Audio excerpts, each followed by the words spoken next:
It is somewhat hard to believe that trains used to huff and chuff their way along here on their journey from Manchester and Sheffield to London's Marylebone station.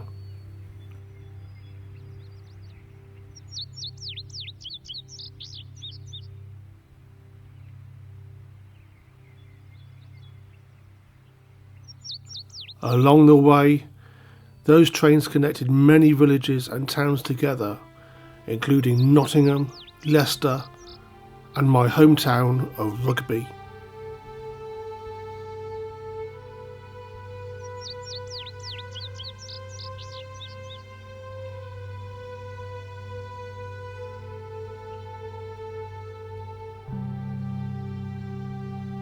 Formerly known as the Manchester, Sheffield and Lincolnshire Railway, the name changed to the Great Central Main Line, or GCML, when the line extension to Marylebone in the 1870s was commissioned and whilst under the directorship of Sir Edward Watkin, who also had plans drawn to build a tunnel under the English Channel as to connect trains directly with the French railways.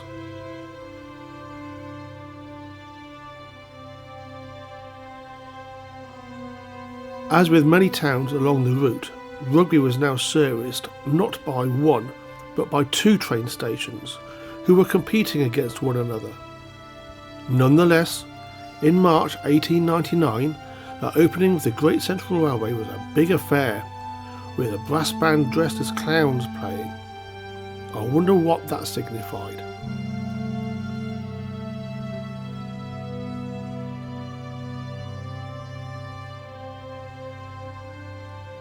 Rugby Great Central Station was typical of GCML's design, which had an island platform that allowed trains to pass either side of it. The booking office was in a building on the main road above the line. A covered wooden stairway led you down onto the platform where the waiting room and station master's offices could be found.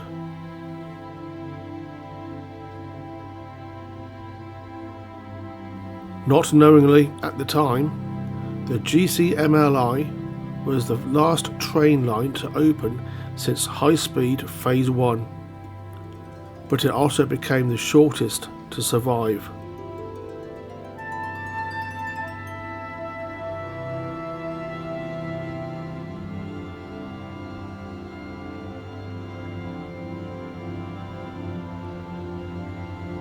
Just a skeleton of the old platform now remains, with the road bridge still over it.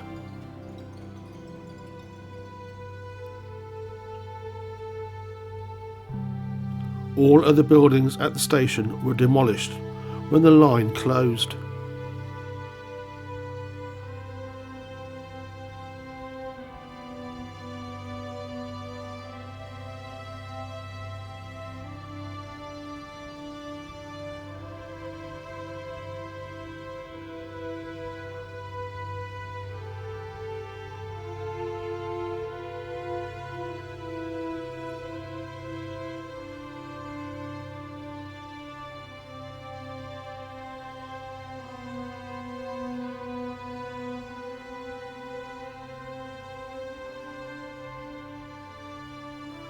Looking at these walls, now covered in mainly Polish graffiti, it is hard to imagine just how busy with people and trains this place would have been.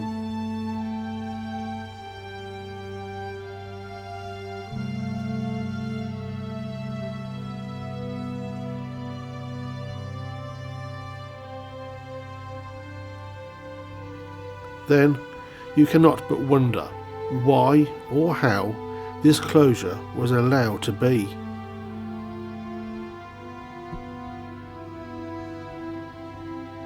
My parents often took me to Leicester from here, mainly to go on shopping sprees.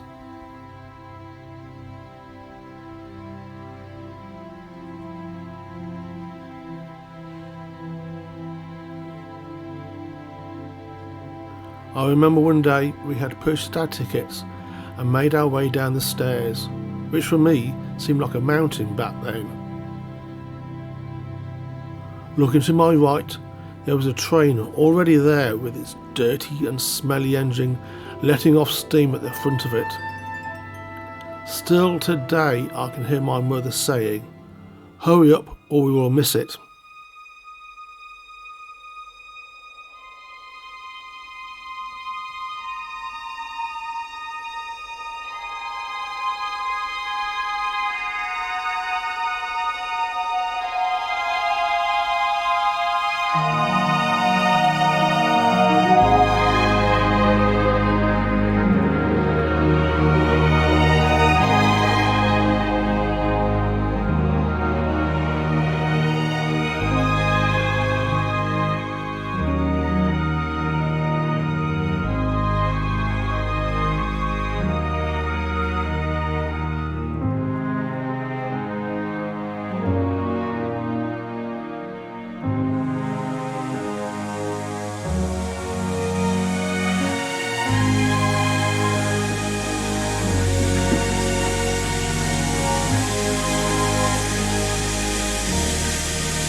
Hurry up or we'll miss it!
It can be strange how the memory can store certain insignificant details. But that day, the day I recall when we nearly missed our train, the weather was warm and sunny, and as the train chuffed and clattered along its way to Leicester, I would look out the windows as the fields and wild flowers rushed past, in a sort of blur, I suppose.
As a small boy, train stations were always fascinating places to be.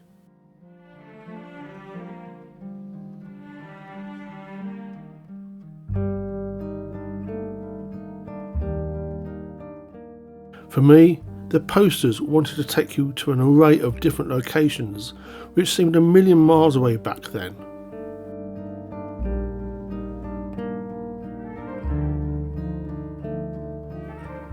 There were people carrying luggage, porters pushing trolleys, and all sorts of things and belongings for their journey to these far off places, which I hadn't even heard of before.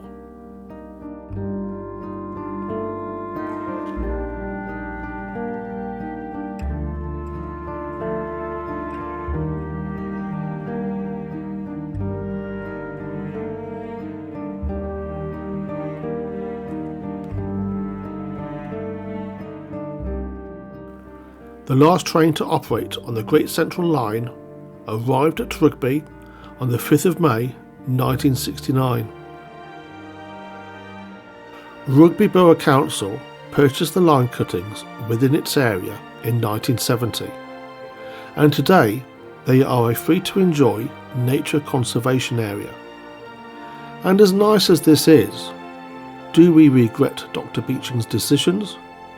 He did scrap over 6,000 miles of railways after all. We will never know, but one thing is for sure, that if we ever wanted to reduce the traffic on our roads seriously and to rebuild the railways, it will cost far more money than it ever would have done to have kept them open in the first place.